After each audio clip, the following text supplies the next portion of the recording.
কোন দোষীদের শাস্তি চাইছো? যে গুন্ডা বাহিনী আমার দিদির ফ্যাশন শো নষ্ট করেছে, ভাঙচুর করেছে, মারামারি করেছে, আরো কত কিছু হয়েছে আপনি তো সবটাই জানেন। আমার দিদির স্বপ্ন ভেঙে গেছে। এই শোনো, তুমি এসব নিয়ে মাথা ঘামিও না। হ্যাঁ, তুমি বরং এটা ভাবো যে তোমার দিদির সামনে বিয়ে। বিয়ে হবে না, বিয়ে আমি হতে দেব না, কিছুতেই হতে দেব না। আগে আগে দেখুন কি হয়। আপনারা অপরাধ করছেন। আমাকে এর আগেও খুন করার চেষ্টা করেছিলেন। সেই ডায়েরি নম্বরগুলো আমি নিয়ে এসেছি। আপনাদের শিকড় অনেক দূর গড়িয়ে গেছে। সেইখান থেকে সমূলে আপনাদের তুলে ফেলে দেব। শোলক! হ্যাঁ, শোলক বলছি। শোনো মেয়ে, তোমার কিন্তু মরণ বার বেড়েছে। তোমার পাখনা গজিয়েছে মরার জন্য। মাফ করবে, আমি পিপিলিকা নই, বাজ পাখি। এত সহজে আমার মরণ নেই, মরণ নেই এত সহজে। আমি ডায়েরি করে যাচ্ছি, আর আগের ডায়েরির কাগজপত্রগুলো আমি বড়বাবুকে দিয়ে যাচ্ছি।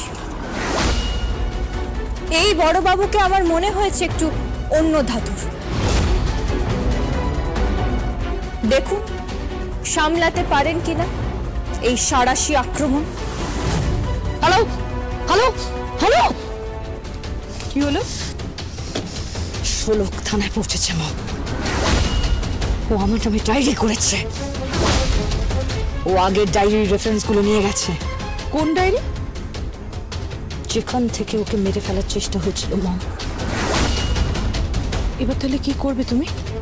কি করবো মানে? মেরেই ফেলে দেবো। আচল? ইয়েস মম, সাপের থলিতে বিষ বেশি হয়ে গেলে ওর ফোনাটাই কেটে ফেলে দিতে হবে। ওই মেয়েকে মেরে ফেলে দেবো, মেরে ফেলে দেবো, মেরে ফেলে দেবো।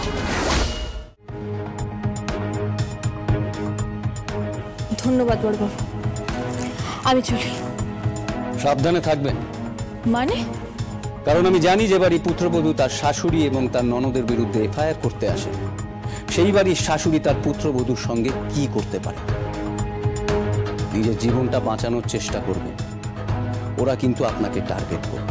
কিচ্ছু করতে পারবে না, কিচ্ছু করতে পারবে না। শোলকের এই হাত নকশা তোলে। হ্যাঁ, আমি একজন দিনমজুর, শাড়িতে নকশা তুলি। এই হাত দিয়ে যেমন শাড়িতে নকশা তুলি, তেমন এই হাত দিয়েই নকশা বিগড়েও দিতে পারি, যে কোনো মানুষের, যে কোনো পরিবারের।